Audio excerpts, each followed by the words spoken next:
So, good evening and welcome.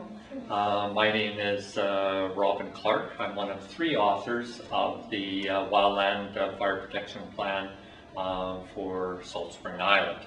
My other co-authors, Dr. Sharon Hope, is a fire ecologist, and Neil Kwan is the mapper and GIS person who put together all of the maps for the project.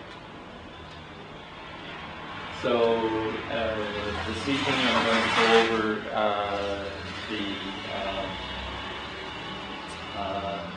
the background and history a little bit of fire suppression. In that here on Saltspring Island and other parts of British Columbia, there's been a very aggressive strategy of fire suppression. So with the Ministry of Forests on primarily the Crown lands with its aircraft and sophisticated spotting equipment there to be able to find forest fires that might have started from lightning and take quick action. And the same on Saltspring Island. The Saltspring Fire and Rescue have been extremely efficient at putting out fires in a very prompt and efficient manner. More recently, the British Columbia weather has been drier than usual. Many recall seeing, the fires in Kelowna. The issues with the mountain pine beetle are also related to drier and milder weather as well. And we've just seen more extreme conditions in the most recent times. And of course, Saltspring, it's naturally in a rain shadow. That's the reason it has such great conditions for living, is because of the less rainfall and very favorable temperatures in the summertime.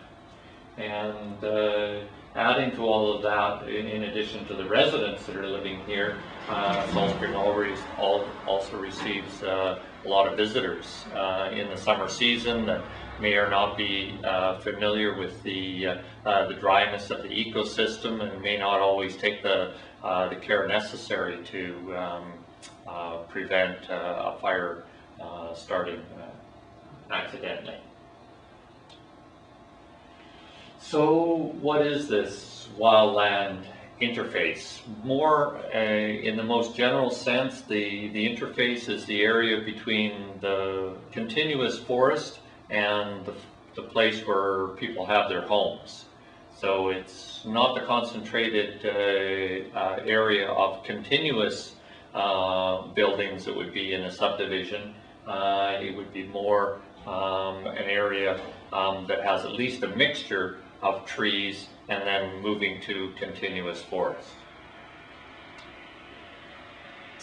So as I was saying, it's primarily in the scattered rural, suburban areas, and the interface would contain, the larger diameter trees, smaller trees, but also shrubs and bushes as well, all that are of a flammable nature. So one of the main issues of the smaller vegetation is that the smaller, younger trees, they form what's called ladder fuels. So you have the fine litter fuels on the ground, and then if you have small, dense trees and shrubs that are also in the area, that can carry the fire from its starting point, usually in the litter on the ground, up through to the crown of the forest or the upper treetops, and either there's natural wind or it creates its own wind to carry the fire across the landscape there.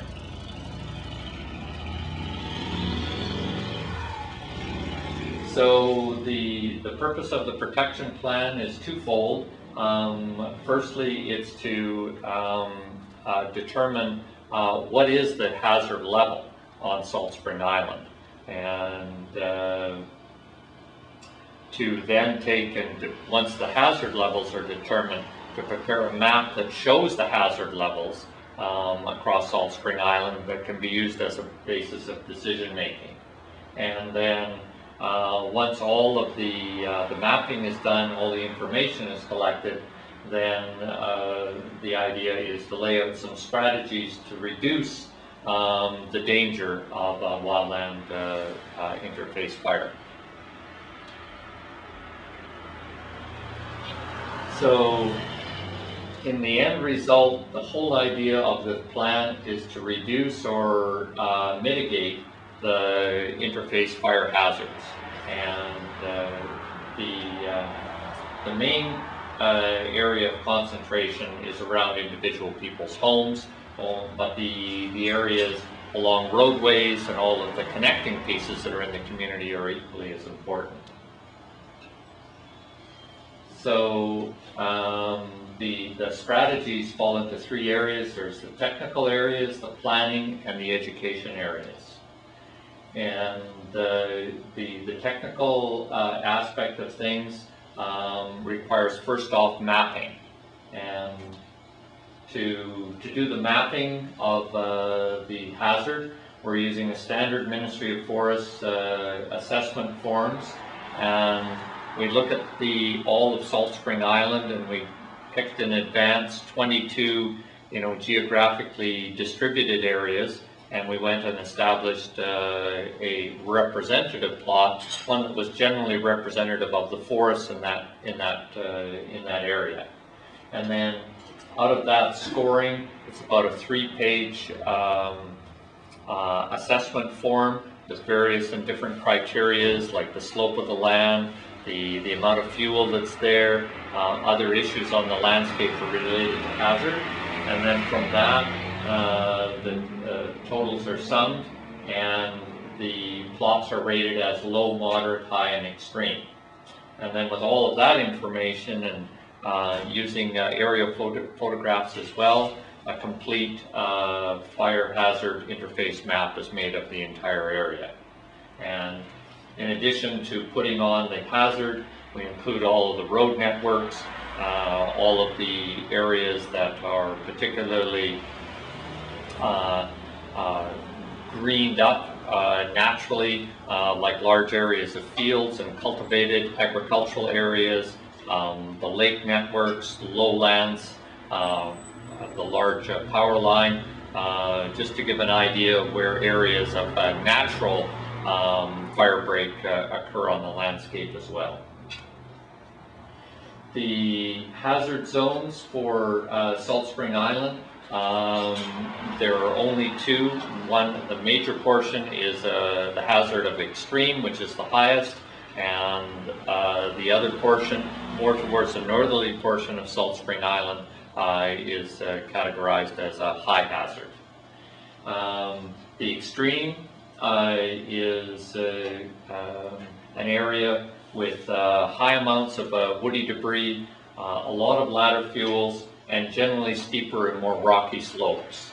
The areas of high generally have the same kinds of issues with ladder fuels and debris, but in general the slope of the landscape is more gentle, less rocky, and with less chance of the fire to spread. Here's an example of one portion of Saltspring that's blown up. Also, the park areas are delineated, but it doesn't necessarily mean they're a green oasis. It's just they're highlighted in a different color because they have a different jurisdiction. The pink area is the high hazard. The pink area is the extreme. The yellow area is high hazard, and these areas of the green outline are agricultural fields that are surrounding that low valley area. And the same in this corner here, these are cleared areas for agriculture that would form a natural break along the landscape. And the numbered dots there are locations of sample plots that we completed. So inside of generating strategies to prepare the protection plan for Saltspring, We reviewed all of the information that we could find related to Saltspring Island, all of the other information that we got from the Saltspring Fire and Rescue and other sources. We spoke with various people on Saltspring that were identified as people involved in the past history of wildland fire. We went to the internet.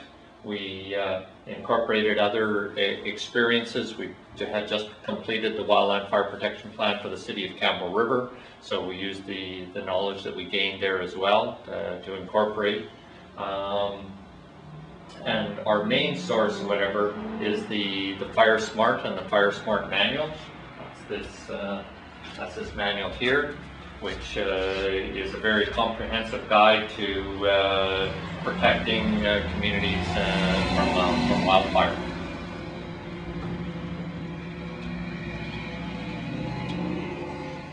So following the initial information gathering, the initial strategies are set out, and for Saltspring Island, we recommended the establishment of a wildland interface fire protection committee. That committee has subsequently been struck, and it has a wide diversity of agencies and organizations. Within that committee, we recommended subcommittees be established as necessary to deal with a variety of issues. That hasn't happened as yet, but could happen as the process evolves. And lastly, the committee could review the suggestions and other recommendations from the plan and take action upon that. They're having a meeting this coming Monday, and the process continues on. So there's three strategy types, the technical or silviculture strategies. These technical strategies include the thinning and high and extreme interface hazard areas.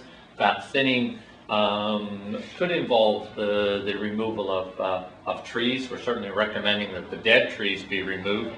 It could involve live tree removal, but that's not a necessity that I've seen on any areas so far. The main thing is the fine understory fuels and the ladder fuels, especially the lower dead branches on many of the trees are the main hazard that I've noticed so far.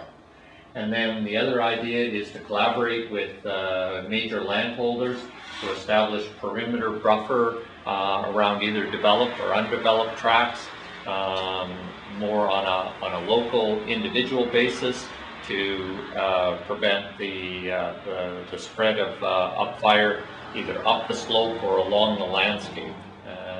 That was another recommendation. And the main issue that I've seen on Saltspring would be the disposal of the slash and debris, which is abundant in the current age of the forest on Saltspring. So the next is the planning strategies, and for the planning, we're recommending a review of the official community plan for the consideration to have specific section of the official community plan referring to the wildland fire interface and having some clear recommendations about that in that section. Another suggestion was to review the regulations for fire access, residential development, new subdivision development, and also looking at the Fire Smart building materials as well. Lastly is the idea to explore the possibility of network of fire breaks for the island. And with the mapping that we did, the green areas, we already identified areas that potentially could form the basis of a network. And the idea would be to build on these and look at when one is going to spend the first dollars on wildland mitigation, to use the natural breaks that are already there and to extend them and build on those, and rather than trying to do a little bit everywhere, focus on 5 or 6 of these key areas.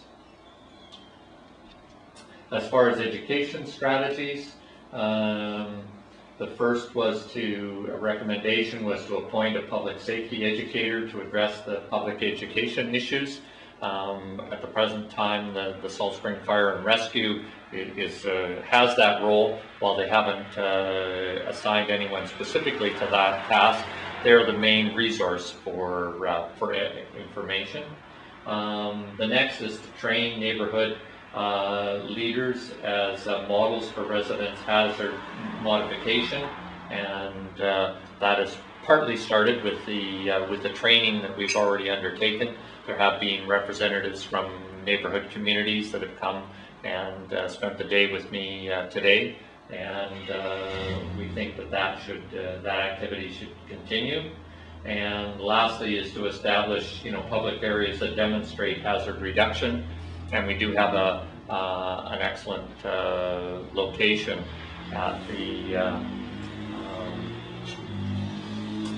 ferry terminal there that I was discussing before, to demonstrate in a public place the fire hazard reduction, and an example of what it looks like when you don't do the fire reduction.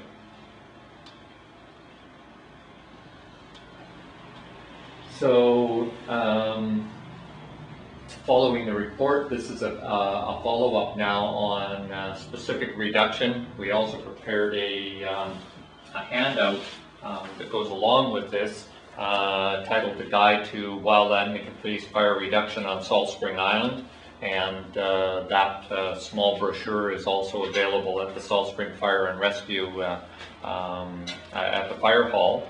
And so these slides are the same ones that are in the handout that you could pick up.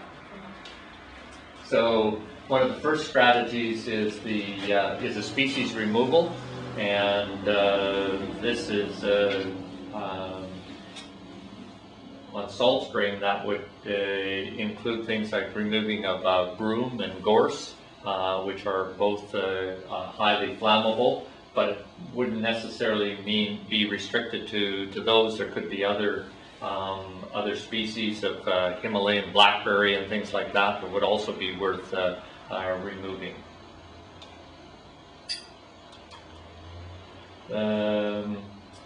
A secondary strategy would be the issue related to the long, narrow driveways that don't provide access for the larger fire trucks. The issues related to the ladder fuels, prune trees, wood debris, broom, just not enough clear space around individual homes. So once the fuel hazard reduction is underway, it will prevent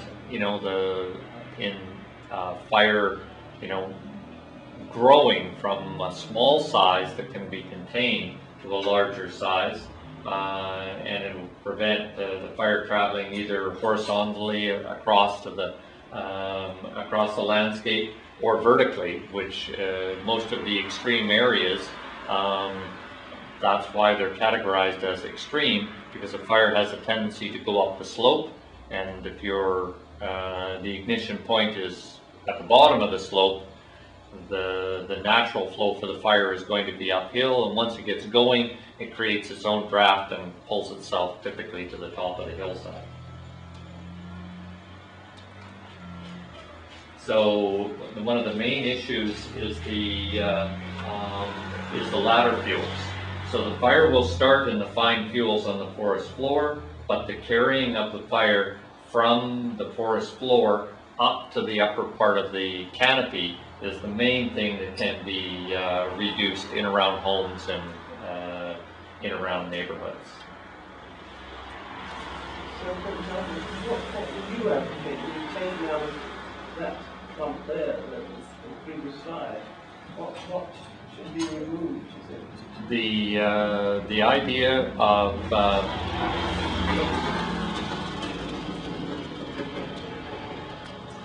in this it's not a particularly great side to see things, but there are lower branches of those smaller trees that are dead and dying.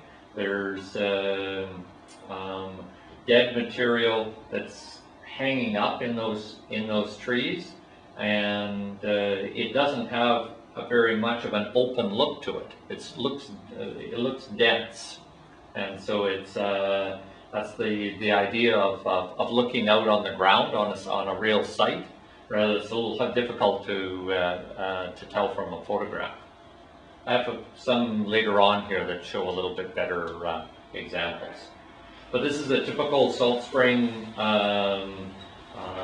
forested area. You have a lot of these combination of fine and a little bit larger fuels across the landscape. And then the smaller trees all have dead limbs that are coming rather close down to the ground. So the fire gets going in the fine fuels and the little bit bigger ones, and then move to these smaller trees and go up to the canopy. There's another example here. Again, there is a little bit of an open area there, but all of that accumulated fuel, the dead branches that have fallen off naturally, all have accumulated in that one spot. It's very, very dense. It has no openness to it. Fire gets started in that area there. It'll just move through the whole forest. Another example there. All these are taken on different parts of Saltspring. Again, that's a very, very typical. You have a combination of the fine fuels, a little bit bigger fuels, and then the ladder fuels to carry the fire to the upper part of the canopy.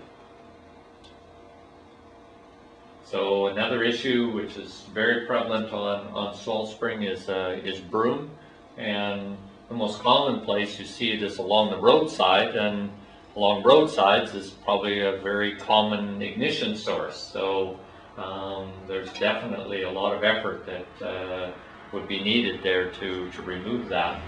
And on Saltspring as well, you have the very valuable endangered Gary oak species, and it's certainly threatened by a lot of these invasive broom patches. Another example here. I mean, you have not only do you have broom in the foreground to carry the fire, but as soon as you get to the edge of the forest from the land clearing that was done, the larger material was just pushed up against the edge of the standing forest. So on individual homes, they're primarily made from wood. You have shrubs and bushes or broom that go right up to the general edge of the home, and then you have your deck, and then underneath the deck is the firewood stored, and it doesn't take very long or whatever in an extreme fire situation that's moving across the landscape for homes to catch fire. So it's a little hard to tell with this photograph whether that home is completely, whether the trees are right up to the home or not. But that's the strategy to look at, is imagining a fire is coming across the landscape to your home. How much of a buffer do you have between the forest that it'd be burning and the home you're trying to protect? So this is an example of a home that we think is relatively fire safe. There's large spaces between the timber that's remaining. The area is relatively green. The landscaping looks very nice, but it's not done with shrubbery that's highly flammable. The access in and out is excellent should there be a fire in that particular area there. The limbs on the trees surrounding the home have all been pruned up. There's no dead trees around. It looks very fire safe. On the other hand, you have other homes. I mean, they look very nice in the wooded setting, but you have like a clematis or other kind of a vine-growing tree right up at the edge of the home, and shrubs and bushes that come very close to that same feature. You have shrubbery coming right up to the underneath of the deck. It's certainly not as fire safe. So the idea for, as the FireSmart manual recommends, clearing the vegetation about 10 meters away from your home as a starting point. And that doesn't mean that it has to be, cleared down to bare earth and paved or made into gravel, but the vegetation that's there in the first 10 meters should certainly be very, very fire safe. The next zone is the zone from 10 to 30 meters, and call that like a second priority. And there, you just don't want to have those kinds of accumulation of the small branches and limbs, and things should be pruned up in that particular area, so you don't have fuels that are going to subsequently carry the fire closer to your home. It doesn't mean cutting all the trees down, it just means all of the dead flammable material that's in that 10 to 30 meter zone is cleared away. So you really want to look at the idea of removing the debris with the idea of preventing the fire crowning in the area close to your home. If the fire is not in the crowns of the trees, then you want to look at the idea of having the crowns of the trees not touching so much. So having a reasonable space between individual trees, and if the limbs are all intertwined, for sure, if a crown fire does get going, it's going to continue, and then you can just imagine that all of those trees to the edge of where there's no spread are going to be burning at the same time. So in summary, for fuel reduction, pruning trees to about 3 meters above the ground. So in other words, the limbs and things up to about as high as you can reach would be a good limit. If the branches are definitely dead above that, putting the saw on an extension pole or buying another tool that allows you to get up a little bit higher is a good idea. Removing of all the broom that's highly flammable. It's an invasive species. In the 30 meters, I wouldn't have any broom. And if you have other areas that are leaning up towards your home that have broom, you might want to look at a strategy of doing a wider area as well. Getting rid of all the natural woody debris that's going to burn. On flat ground, the idea of 4 to 6 meters between trees, and between the remaining trees in that secondary buffer area there. So thinning, which is tree removal, should be considered on a case-by-case basis. As I mentioned before, I haven't seen very many examples of where thinning would really and truly be necessary. I've seen areas though where definitely the pruning of lower branches and things and the removing of debris would be necessary. On the gentle slopes or whatever, if it's desirable for that kind of a look, separating trees by 1 or 2 crown lengths would be desirable if you're in a very extreme condition and you definitely have the potential for fire moving across the landscape. If you wanted to be completely safe, that would be the recommendation. And then if you have a very unique situation, you may want to dig into the FireSmart booklet a little bit more, or seek the assistance of the Saltspring Fire and Rescue folks to come out and have a look after you've done at least some initial work, just to get their opinion on things. In every situation, depending on the severity of the slope and the other vegetation that's around, each situation will be a little bit different. So these are some examples of hazard reduction. These ones aren't from Saltspring. These are in the more northern boreal forest, which is a fire-dominated ecosystem. So here they've taken and done individual tree removal.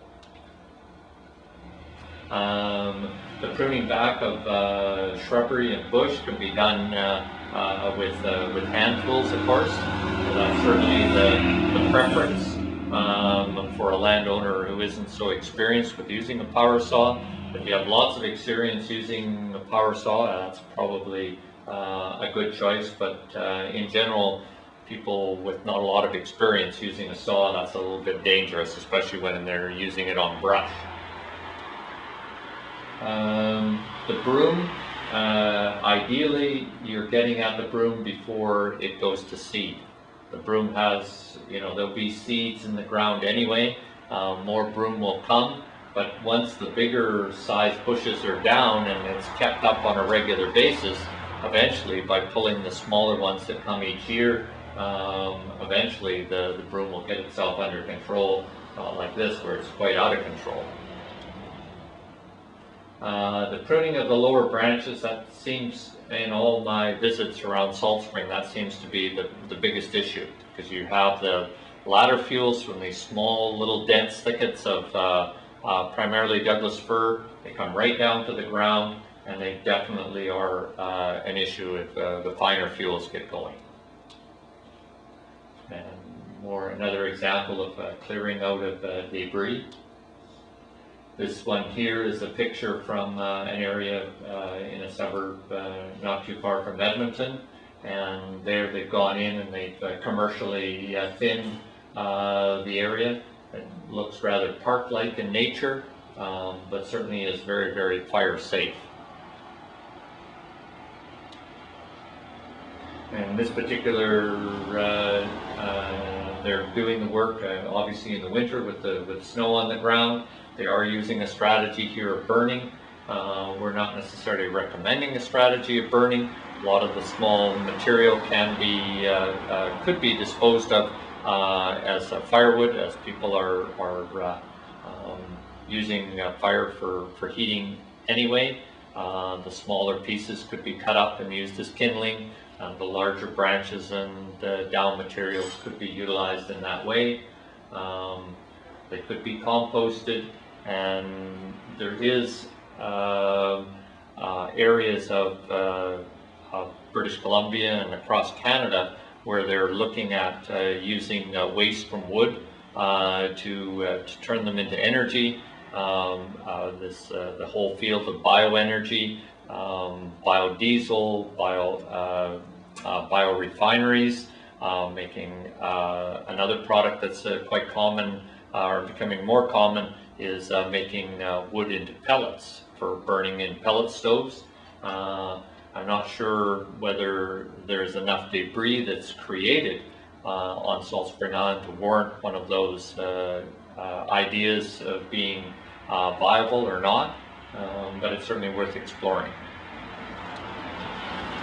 Another option is to bring the things to a central location and have another, like a private company, take care of debris, chip them, compost them. There's many different options that could be explored, and I think as these fire reduction issues become more and more important, the issues of dealing with the debris, the resolutions will come for that. So more specifically, in around your home, you'd want to keep your roof clear of needles and moss. Cleaning the gutters would be an obvious thing to do logically on an annual basis anyway, but sometimes you'll see little trees growing in the gutters, which means they probably haven't been cleaned for a while. The use of non-flammable building materials. We're talking about things like there's readily available non-flammable paint for painted surfaces and other options that are out there for building materials. An additional water supply like rain barrels or things of that nature around on the property. because one of the possibilities for fire may not be something that is ignited on or near your property, but either a fire starts to burn on another part of Saltspring or an adjacent Gulf Island or even Vancouver Island. The sparks that can be created and the wind to draw those sparks up, move them across the landscape and drop them down could be another source. So you want to make sure in the situation where there's a large fire happening in a more remote location, that you keep an eye on things and have a water supply near your home. Another typical thing is the stacking of firewood up against the wall of the house or underneath the best spot is or not the best spot is underneath the deck. It's nice and dry under there, but it's not a great spot or whatever to store the firewood. It should be in a building in a separate from the house. So this is an overview picture, and it just covers off all of kind of like a summary of all the things I've just been speaking about there. So you know, thinning the tree and the brush cover in that first 3 to 10 meters from the home, getting rid of the slash and debris, moving the dead limbs and leaves both from the ground and from the roofs. Try and think of the idea of a bit of a green belt, either with lawn or other natural small shrubs and bushes in that area. Mowing of dry grass and weeds if you're going to have natural ground cover. Keeping the firewood away from the home. Pruning the branches up to 3-4 meters above the ground. And then in that perimeter area, again, reduce the density where it makes sense to do so, and make sure there's not a lot of brush and debris piles beyond that initial perimeter. So in certain situations on large tracts of land, which aren't so common here on Saltspring, commercial thinning will reduce the hazard on those areas as well, but I haven't seen any areas really that lend itself to that particular scenario, but it's another option that could be available on the larger tracts of land. Here's some examples of some of the tools for pruning. A little hand tool would be ideal for pruning up the branches on small trees or getting rid of brush. The second one is a small hand saw that the teeth are like a sharp tooth and cut in both directions, and they work really well as well on pruning up the limbs on the dead limbs off of trees. There are special ladders as well. Just using a regular straight ladder and leaning it up against the tree is not such a great idea. It can tip over and they're more of a danger than not. There's also the big shears as well. They're called lopping shears, and you can cut some pretty big limbs up to 2 inches in diameter with those as well. There's also pole saws. Some people have these around their home already. They're for pruning fruit trees and things of that nature.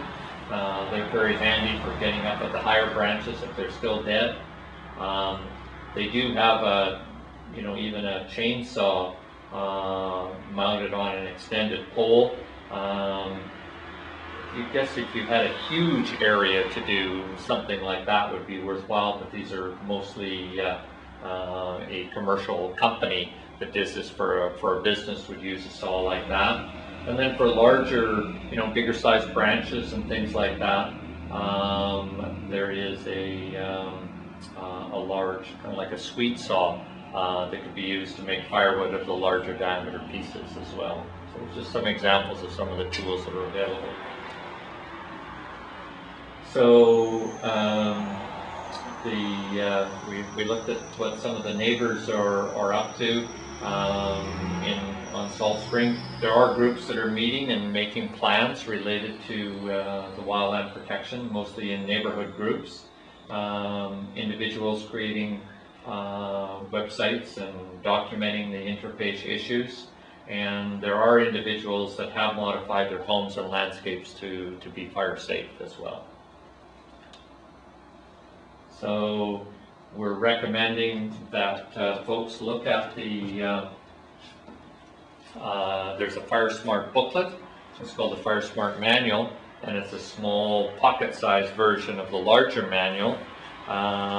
There's also, as I mentioned, the handout related to specifically that we prepared for Saltspring Island. And lastly, there's this another small brochure that's very good. It's called My Forest Home, Am I Prepared? And that particular brochure, and along with FireSmart and the other handout, are all available at the Saltspring Fire and Rescue Fire Hall.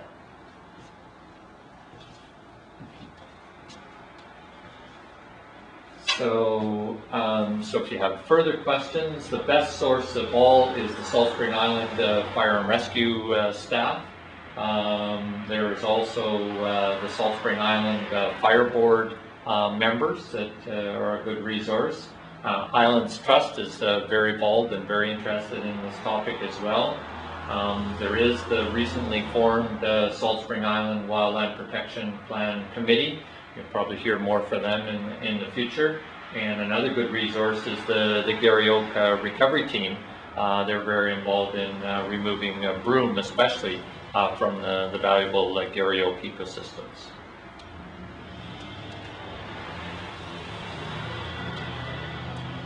And finally, I'd like to thank Chief Dave Enfield and the members of the Saltspring Fire and Rescue. They've been really helpful in assisting us to get this wildland fire plan all put together. And in addition, Islands Trust and the Greater Victoria Capital Regional District, who provided the funding to make all of this possible. Thanks for your attention. Do you have any questions at this time? You know, speak to Chief Enfield and request, you know, that he, because when we come, we're under a contract or an agreement with the Saltspring Fire and Rescue, so we can't just come on our own and give more presentations. But if you think that there would be a group that would be keenly interested, you can always request it, and myself or my other colleague Sharon could come over and give another presentation. You know, it's just that I think that the group we have, you know, they're going to get more and more drawn into this thing. That's not ready for this yet. Right. Yeah.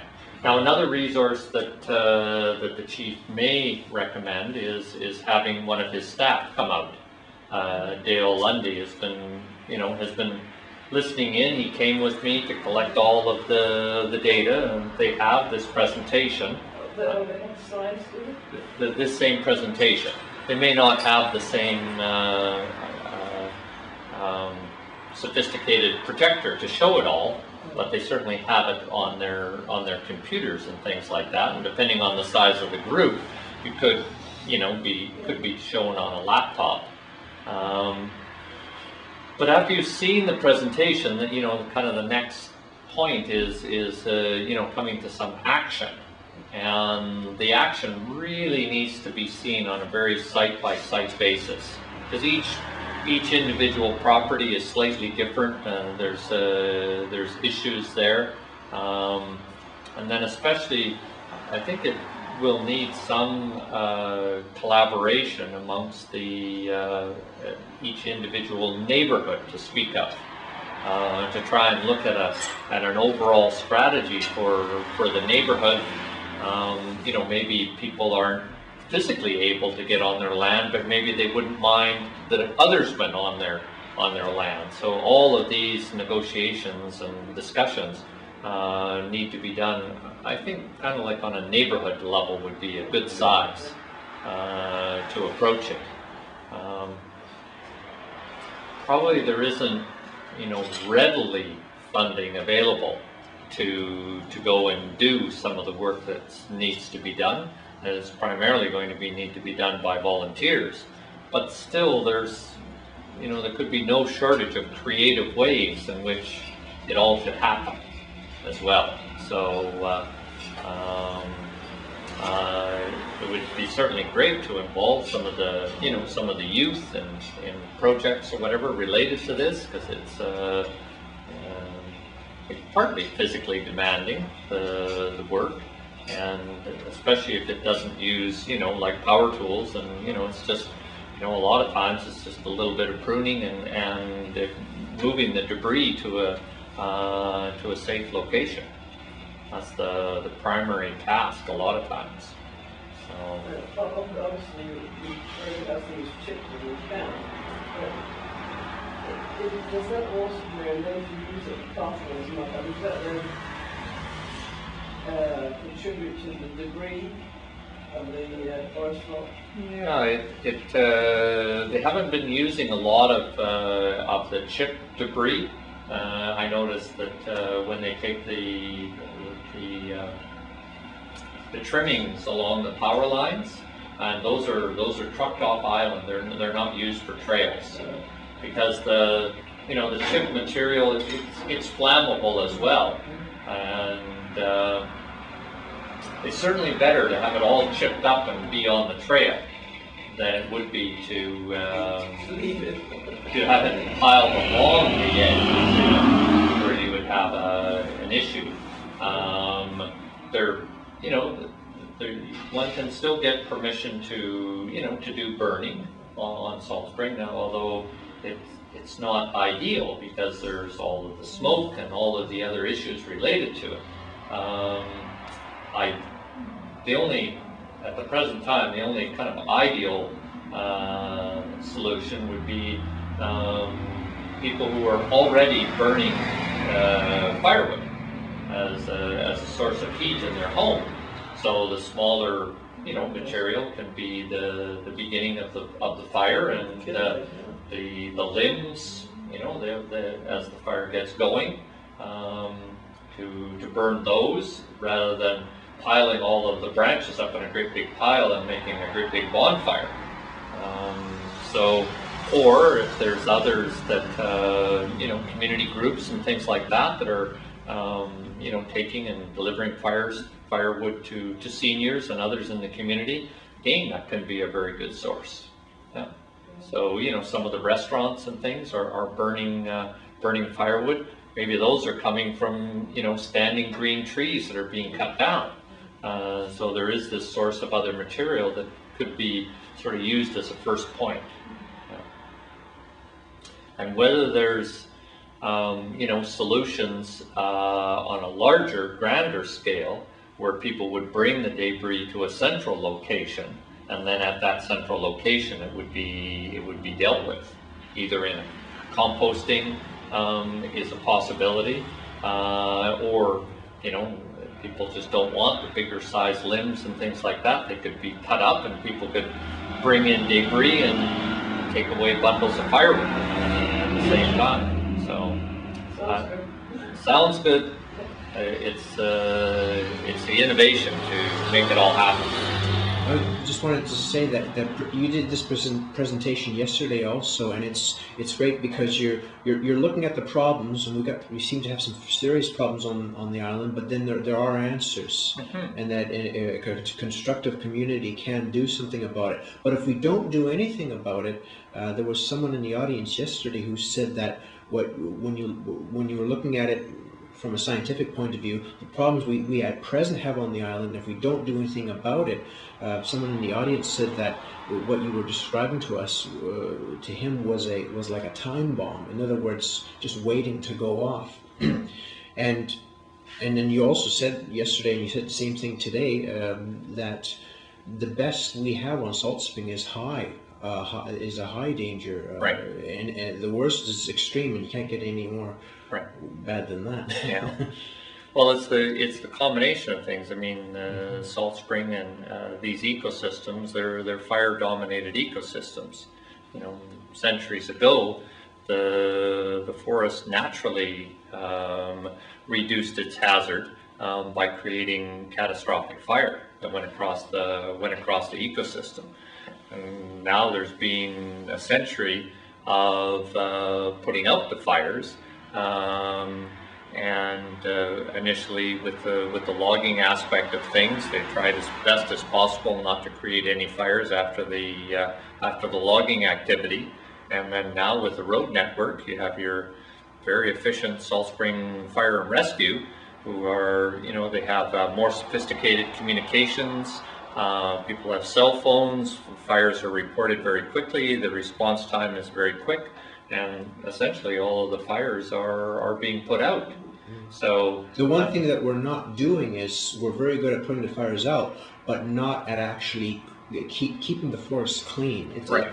Yeah. So if you're not going to, which is not likely to happen, no one's going to be encouraging, a catastrophic wildfire to occur. The idea is to keep no wildfire, not to have a situation like there was there in Kelowna. But when the slash and the debris continues to accumulate, and there's no effort to remove that, it's going to at one point in time there is going to be some problems, and it may happen in an extreme fire danger year that's unusually dry. And the prediction of when that would occur, it might happen in a couple of years, or it could happen in 10 years from now. But when that does occur, you have very, very extreme conditions, unusually extreme, and fires do get going in other areas. Having a large buildup of slash in the forests in around homes and in around the adjacent forests is not going to make people feel all that great. And the fire department puts fires out. That's not actually prevention, is it? Because prevention is having the forest cleaned in the first place. What they're dealing with is the symptoms, but we really haven't dealt with the real problem. That is debris. Right. Debris in terms of the wildfire aspect. Yes. Because they also put out fires in homes, but we're talking about wildfire, right, which will affect everybody. Yes, yeah. And in extreme conditions, you have the potential for lightning fires. That would be secondary. In very, very extreme conditions, most of the wildfires in British Columbia are caused by people being careless for whatever reason. So you have extreme conditions. The roadsides are often have debris. They often there's broom along the roadsides, and you have slopes that follow up from that. That's where your likely ignition points are. And the other source is an ignition source where you do have a fire burning in one portion of Saltspring or an adjacent island or Vancouver Island, and what's coming is a shower of sparks that just sort of drift from the sky. Mm-hmm. And in that kind of a situation, things like rooftops and all these kinds of things, again, are potential ignition sources for the valuable resources of homes. It's not outrageous to say that, or an exaggeration to say that a fire on Salt Spring Island, because of debris going in the air that's on fire, that it could carry over to other islands, or vice versa. A fire on another island or on the mainland could actually ignite Salt Spring. Right. That can happen. Exactly. Well, that was the situation in the Kelowna fire. They had taken bulldozers and things and made fire breaks, and they were waiting there with the hoses and things at the fire breaks. But with the intensity of the fire, it was the sparks that were carrying over their head and lighting behind them that was the biggest issue in fighting that fire. That's why many of the homes were lost, was from the sparks of the fire being carried through the air rather than the fire moving horizontally across the ground. Yeah. Other questions you may have? Have you found what you've been to other islands and find much resistance to thinning and clearing?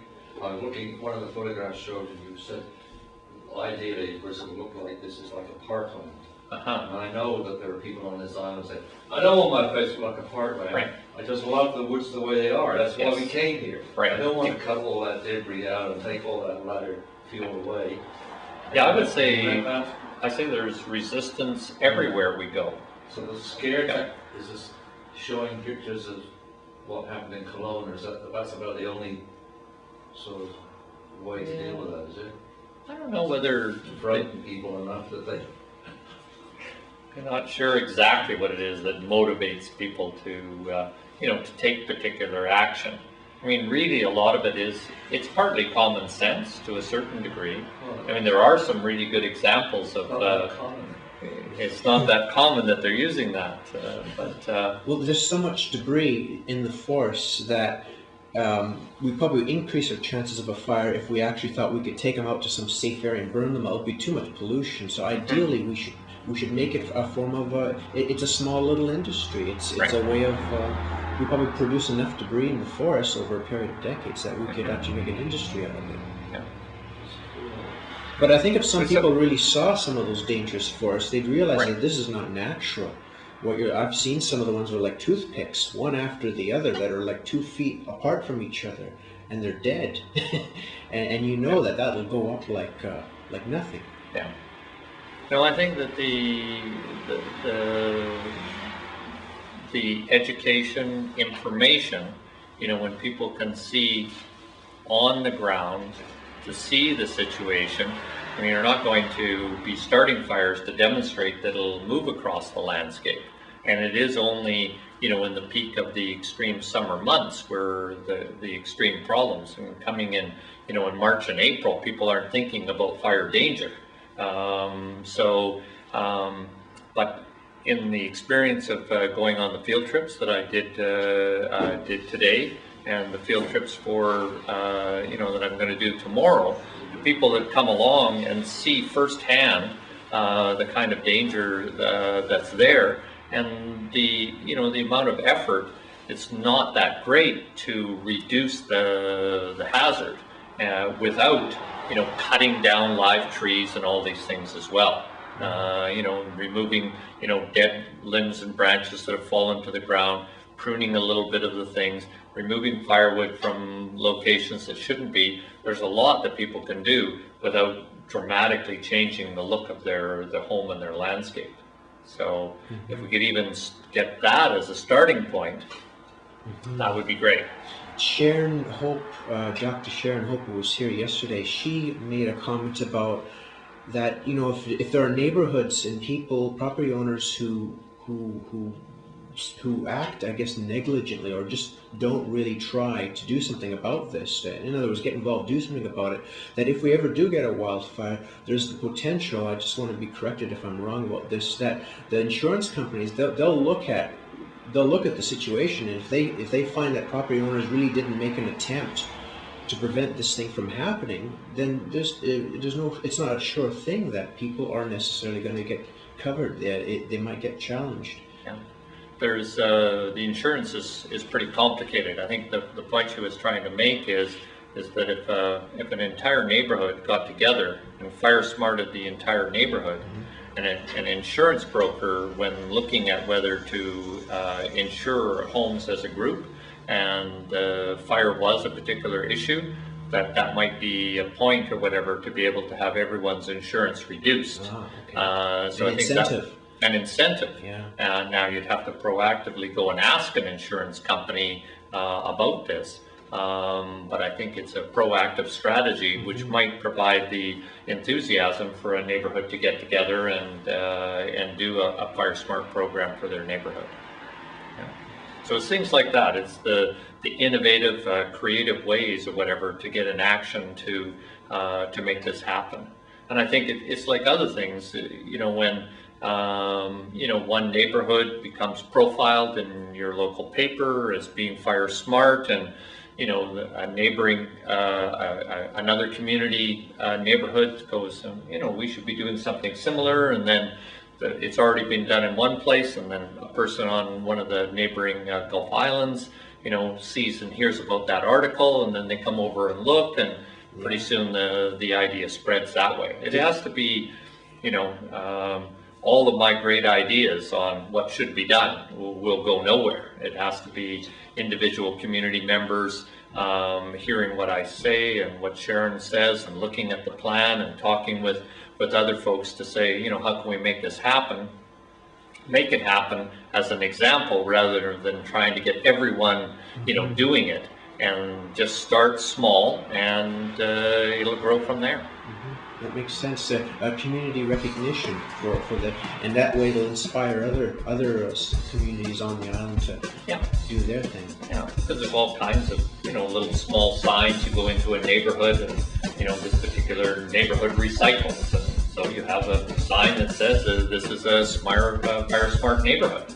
And you have a little bit of information about it, and there's lots of visitors that come to this island as well. It could definitely be an example for other folks as well.